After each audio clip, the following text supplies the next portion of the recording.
Bien, pour conclure cette matinée, on reçoit, et merci d'être là, Yannick Neuder, le ministre de la Santé et de l'Accès aux soins. Vous avez peu de temps, donc on va essayer d'être assez rapide. Il y a d'abord peut-être le contexte politique et social avec cette grève de la médecine générale. On en a beaucoup parlé ce matin lors du forum. On a parlé de l'équilibre du système public-privé, jusqu'où est-ce qu'on devait aller pour le réguler. Ce projet de loi va peut-être passer, il inquiète donc les médecins libéraux. Vous proposez une alternative, est-ce que vous pensez que le projet de loi va passer? Et du coup, qu'est-ce que ferait le gouvernement si c'était voté? Et est-ce que l'alternative que vous proposez permet un dialogue avec les médecins libéraux? Ben écoutez, bonjour à tous. Bien sûr que je l'espère que ça permet un dialogue avec l'ensemble de la communauté médicale et paramédicale. Moi, je l'ai dit dès ma prise de fonction, je suis le médecin de la santé des Français, mais je suis aussi le médecin de l'écosystème et notamment des soignants. Et il n'est pas concevable pour moi, malgré les difficultés que nous avons, les déserts médicaux, les déficits financiers, les difficultés structurelles, l'organisation de l'hôpital, public, privé, de s'en prendre aux soignants. Voilà les soignants qu'on applaudissait il y a quelques années avec la crise du Covid et qui maintenant seraient responsables de tout. On sait très bien que l'accès et le non-accès sur les territoires, c'est la résultante de plusieurs décennies de politiques de santé qui n'ont pas été calibrées. Alors une fois qu'on a dit ça, bah, on a posé le constat, mais il ne s'agit pas de taper sur ceux qui Et sont mais sans, actuellement en cours. sans taper sur les médecins, Jean-François Delfrécy disait ce matin, il y a un risque de choquer, que le principal problème de notre système de santé aujourd'hui, ce sont les médecins libéraux. Alors, il n'y a pas eu beaucoup le temps de développer, et peut-être c'était une pure provocation, je ne sais pas s'il est encore là pour y réagir, mais en tout cas, ce qu'il voulait peut-être dire, c'est qu'on est à un moment peut-être charnière, dont vous avez évoqué les problèmes financiers, les problèmes d'aménagement et d'équilibre des territoires, de droits et de devoirs. Donc, vous, ce que vous proposez finalement aux médecins, c'est un nouveau contrat, d'une certaine façon? Non, mais déjà, je ne sais pas dans quelles circonstances ces propos ont été tenus, mais moi, ce n'est pas des propos que je valide. Je crois qu'il n'y aura aucune réorganisation structurelle de l'hospitalisation, qu'elle soit publique ou privée, sans une réorganisation de la médecine de ville. Cette médecine de ville, elle passe par effectivement des petites unités primaires de soins qui maillent l'ensemble du territoire, de la biologie, de la radiologie, de l'accès aux plateaux techniques, des médecins, des paramédicaux qui travaillent ensemble dans des exercices coordonnés, pluriprofessionnels. C'est ça le maillage. Maintenant, il y a des zones qui sont très désertiques sur lesquelles les réformes structurelles que je porte sur la formation, qui sont assez simples, que je porterai avant l'été au Sénat. Suppression du numérus, totalement, en définissant les besoins en fonction du territoire. Récupérer les étudiants français qui sont partis en Roumanie, en Belgique, en Espagne, ce n'est pas acceptable vu la situation sanitaire de notre pays, que nous ayons 5 à 15 000 étudiants français qui font leurs études à l'étranger. La septième puissance mondiale ne peut pas avoir perdu le contrôle de son système de formation des professionnels de santé. Ce n'est pas acceptable pour moi, ministre de la Santé, que plus de 50% des chirurgiens dentistes qui s'inscrivent au Conseil de l'ordre sont formés à l'étranger. Troisième point, les docteurs juniors. Cette quatrième année de spécialisation de la médecine générale, on doit l'accompagner. On doit l'accompagner au titre de l'aménagement du territoire avec les préfets, avec les élus locaux. C'est un vecteur d'attractivité. Personne ne va vivre dans un territoire où on ne peut pas se soigner. C'est aussi une offre de soins supplémentaire qui permettra de faire aussi de l'aller vers en lien avec les agences régionales de santé. Et je crois que j'ai été cardiologue 25 ans et élu local, maire jusqu'à vice-président de région 25 ans. Donc ne m'expliquons pas à moi que localement, les professionnels de santé, les élus locaux ne sauront pas trouver des moyens, une maison médicale si elle existe, un local, en mettant pourquoi pas des assistants médicaux, du secrétariat et permettre à des médecins de pouvoir venir faire ces vacations de soins. Je le fais moi-même dans mon territoire en tant qu'hospitalier. Je projetais déjà des consultations spécialisées sur des territoires ou sur des hôpitaux périphériques. On peut tout à fait s'organiser autrement en permettant justement, sous réserve qu'effectivement on ait une augmentation très significative de la formation des professionnels de santé. On parle beaucoup des médecins aussi, mais je voudrais aussi qu'on parle des autres professions parce que la résorption des déserts médicaux ne passera pas non plus que sur les infirmiers, les infirmières, voilà, il y a de la coordination, les pharmacies, les biologistes, il y a beaucoup de choses qui peuvent être encore améliorées. Mais, donc c'est un appel au dialogue. On va voir si ce mouvement, est-ce que le mouvement va s'apaiser. C'est une obligation collective, c'est-à-dire que ce qu'on sait très bien faire dans la communauté médicale, quand on a des lignes de garde à pourvoir, je prends mon exemple, mais entre les cardiologues qui avaient 25 ans et les cardiologues qui en avaient 60, on se débrouillait, le planning de garde était rendu et il y avait une organisation. Donc là, je pense que sur des territoires, cette solidarité territoriale à 2 jours par mois. Je voudrais tordre le cou sur beaucoup de choses que j'ai entendues. On demande à personne de déménager, on demande à personne de faire 300 Donc vous appelez à ce que la proposition de loi ne soit pas votée? Ah mais c'est autre chose. La proposition de loi, c'est la proposition de loi Garot qui met de la coercition et de la régulation à l'installation. Donc moi, je n'ai pas à commenter ce que souhaite faire le Parlement. C'est la séparation des pouvoirs. Il y a l'exécutif et il y a le législatif. Moi, je suis ministre de la Santé, donc je vais prendre acte de ce que fait le Parlement. Je dis juste que moi, en tant que ministre de la Santé, je m'y suis déjà opposé. Alors c'était un peu tardif. Un soir, j'ai demandé le retrait de cet article 1. Pourquoi j'ai demandé son retrait? Parce que si c'était une bonne mesure, je le ferais, je l'appliquerais. Pour moi, ce n'est pas une bonne mesure parce qu'on ne gère pas une pénurie en régulant une pénurie. Et ça va avoir des effets inverses évidents.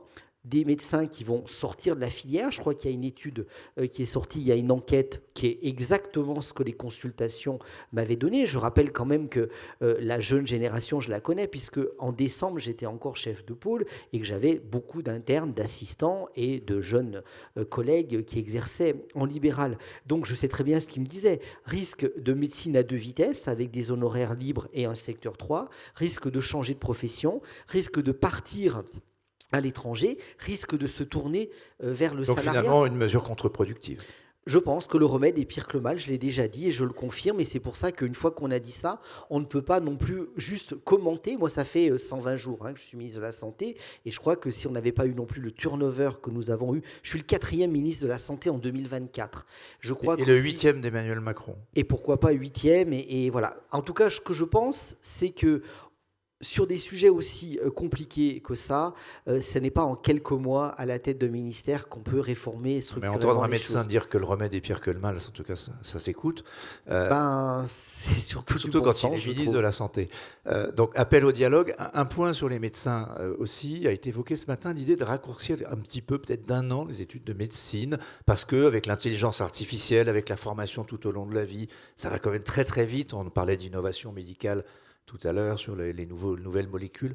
C'est quelque chose, c'est pas de votre ressort, mais non, mais moi je suis pas. Est-ce que c'est une idée qui tout à ces que c'est long de former Alors c'est long. On a cette tendance en France généralement de rajouter des nombres d'années en formation quand on regarde d'autres pays européens. C'est des sujets que j'évoque beaucoup avec mes collègues ministres de la Santé européens. Nous l'avons évoqué à Varsovie il y a 3 semaines. Nous le réévoquerons au Luxembourg. Je ne sais pas si nous arriverons à terme à avoir une uniformisation de la durée des études en santé en Europe, mais en tout cas ça fait partie des sujets qui sont pas inintéressants.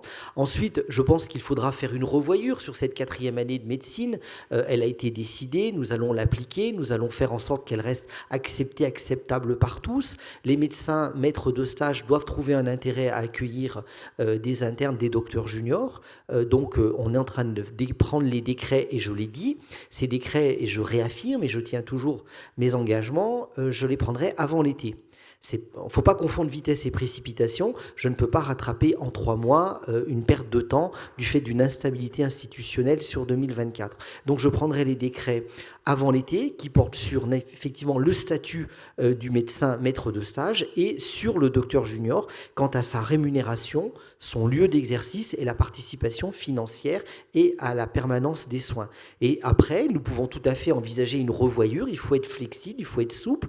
Moi, je ne sais pas si l'intelligence artificielle est l'élément qui doit faire raccourcir les études en santé, mais pour y être passé moi-même, je pense que sur le premier cycle, notamment, il y a beaucoup de choses très fondamentales où je ne suis pas complètement sûr que c'est forcément indispensable pour être un bon médecin. Donc je pense que tout ça se fera en lien avec les doyens, en lien avec les enseignants universitaires. Nous travaillons très bien avec Philippe Baptiste, le ministre de l'Enseignement supérieur, pour de toute façon proposer une alternative à PASSLAS pour septembre 2026. Et je crois qu'il faut avoir aucun tabou sur le sujet. On doit se poser la question légitimement de la durée des études d'une façon générale en France. Alors, comme la durée de cette interview est courte, je continue.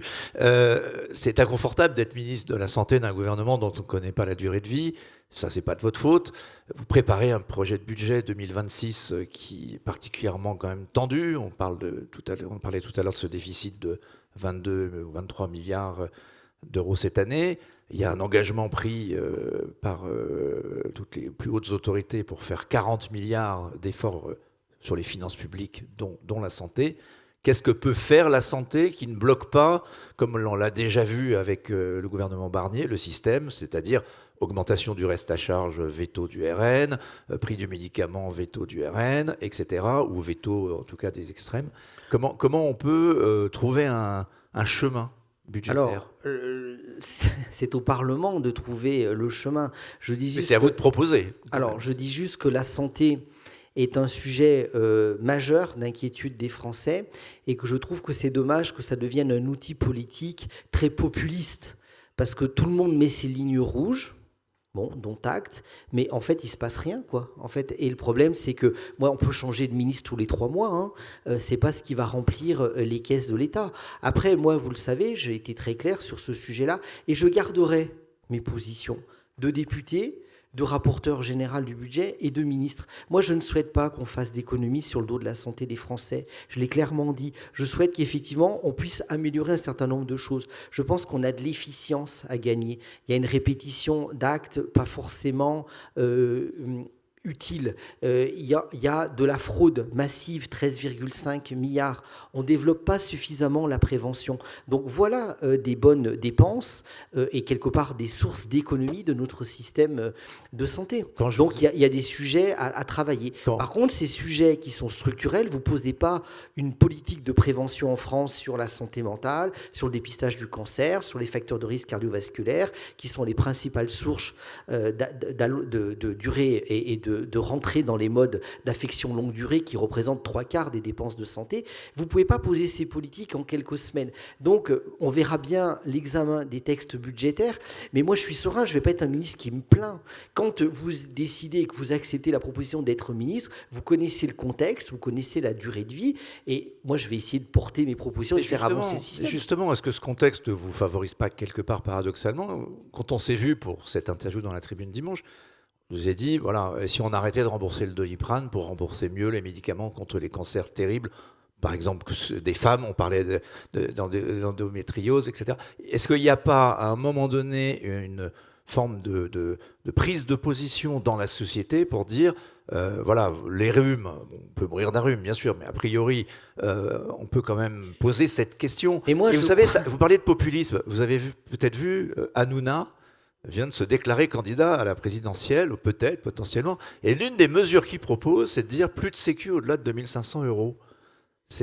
Alors, ça veut dire quoi, cette société? Il y a beaucoup de choses dans ce que vous venez de dire. J'en décerne 3. Je ne commenterai pas les déclarations d'Hanouna, mais je dirais simplement que notre système social est basé sur la sécurité sociale qui est issue du Conseil de résistance, qui est basé sur 3 valeurs: l'éducation, la sécurité et le système social qui donne un libre accès aux soins, quel que soit son niveau de revenu. Je suis partisan de maintenir ces engagements de de notre système social et de 46. Et Voilà. notre socle républicain. Voilà, c'est mes valeurs. Voilà. Ensuite, concernant, vous parlez de l'exemple du rhume.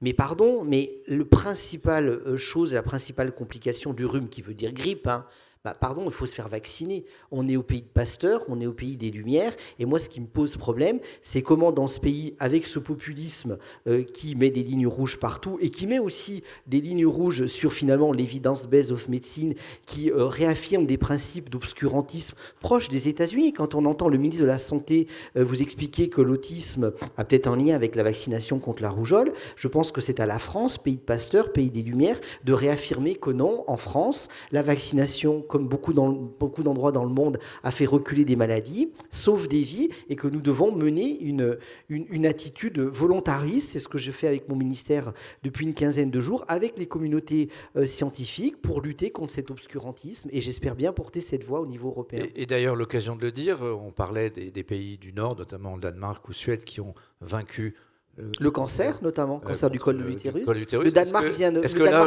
avec l'éducation nationale, vous avez annoncé un plan? Alors avec l'éducation nationale, nous allons relancer une grande campagne de vaccination. D'ailleurs, vous avez dû voir que finalement, nous sommes dans la semaine de la vaccination, que j'ai réaffirmé la nécessité de vaccination avec une obligation vaccinale pour jusqu'à l'âge de 2 ans pour la méningite, avec un rattrapage vaccinal sur toutes les souches jusqu'à l'âge de 5 ans, d'avoir une préconisation très forte pour vacciner les 15-24 ans, puisque nous avons plus de 600 cas de méningite en France, dont plus d'une cinquantaine de décès, ce qui est extrêmement inquiétant, qui m'a conduit à remener des campagnes de vaccination, notamment sur la métropole de Rouen, et surtout de faire un rattrapage vaccinal et une campagne de vaccination pour les 11-14 ans, au niveau des collèges, sur papillomavirus pour éradiquer, comme d'autres pays européens le font, le cancer du col de l'utérus, mais aussi de vacciner jeunes hommes et jeunes filles, et surtout de faire ce rattrapage vaccinal sur la méningite.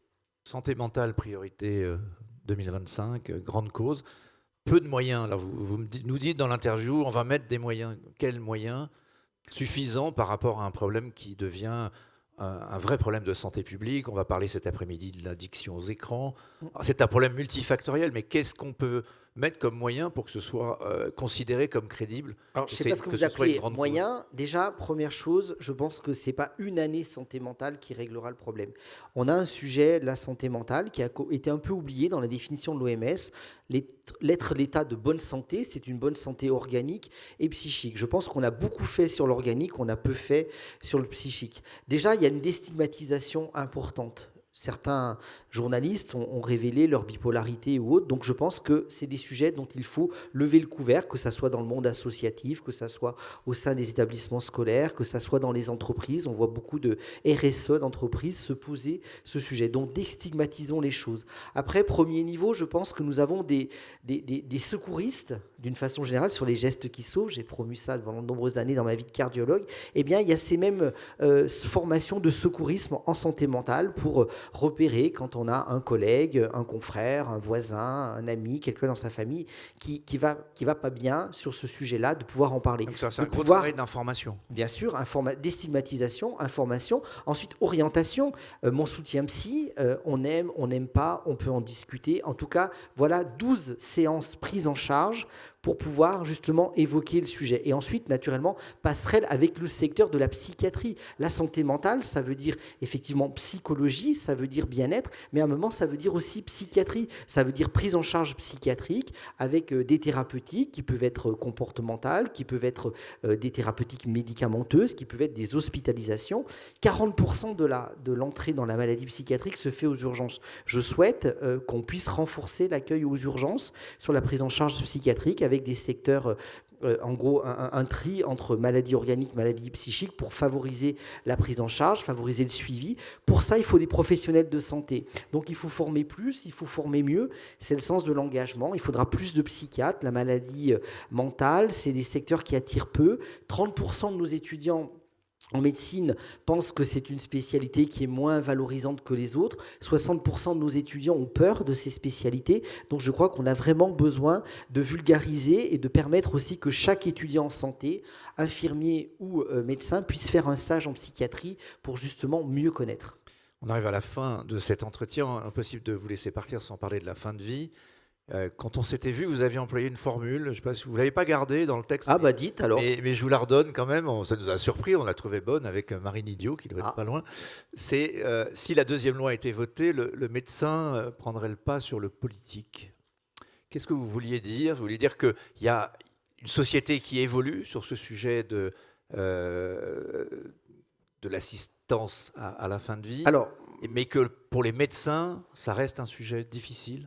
bien sûr, ça reste un sujet difficile et c'est un sujet sur lequel moi je continue de douter. Je crois que les soins palliatifs pour tout, quand on sait que 50% des patients n'ont pas accès à des soins palliatifs, n'est pas un sujet. Donc, j'ai aucune inquiétude pour que l'on puisse diffuser très largement des soins palliatifs pour tout. Il y a des moyens budgétaires qui ont été mis au PLFSS, 100 millions d'euros par an, ça fera 1 milliard, mais le problème n'est pas que financier. Il faut surtout trouver les professionnels de santé qui veulent s'investir dans les soins palliatifs et c'est rarement des professionnels de santé en formation initiale, c'est souvent en formation continue au décours d'une vie professionnelle. Vous avez été urgentiste, hématologue, oncologue et vous devenez médecin de soins palliatifs. Ça, c'est le premier sujet. Donc les soins palliatifs, je crois que c'est une nécessité.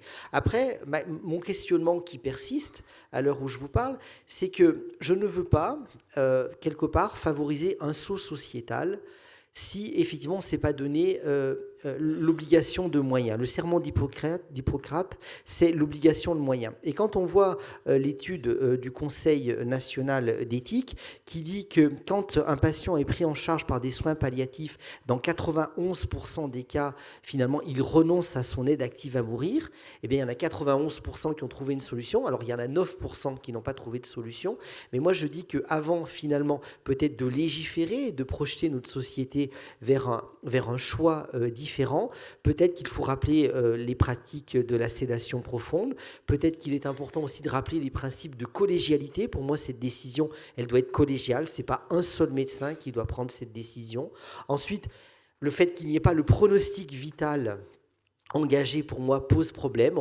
On connaît des maladies graves, incurables, qui, par exemple, l'insuffisance rénale, si vous êtes dialysé, eh bien, votre pronostic vital n'est plus engagé. Si vous êtes greffé, non plus. Donc, je pense que la nécessité de pronostic vital engagé est important. Et puis, le fait que l'on soit pleine conscience de ses moyens. Si vous êtes sous tutelle, sous curatelle, vous n'avez donc pas le droit de vendre votre maison, mais vous pouvez finalement avoir finalement la possibilité de décider de votre mort. Je pense que ces sujets sont importants. Et puis deux autres éléments de réflexion. Je pense qu'il faut considérer le volontariat des soignants sur ces sujets-là. Si la loi doit passer, il faut que les soignants ne soient pas pris en obligation. Il y a une question de droit de conscience, mais aussi de volontariat. Et puis, il faut quand même oser le dire, il y aura des considérations financières. Quand vous attendez 6 mois l'attribution ou le rendez-vous d'une consultation en centre de douleur, on peut peut-être penser que quand les gens ont des douleurs insupportables, non pris en charge, il sera peut-être plus facile de demander une aide active à mourir. Donc pour tous ces sujets-là, effectivement, je suis favorable aux soins palliatifs. Et sur le deuxième texte, ce n'est pas effectivement mon point de vue. Bon, bah, de toute façon, on en saura plus dans quelques jours, puisque c'est en cours d'examen. Peut-être un dernier mot là-dessus, on en parlera beaucoup cet après-midi, c'est le grand sujet de cet après-midi, c'est l'innovation.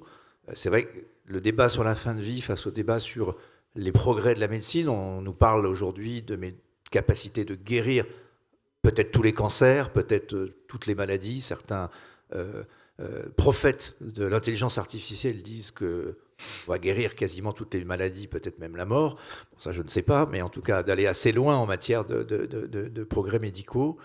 Ça doit être pris en compte pour vous, cette inconnue finalement dans laquelle on entre en matière de progrès médicaux? Alors, ça serait une erreur stratégique de ne pas penser que l'intelligence artificielle va influer notre pratique médicale, naturellement.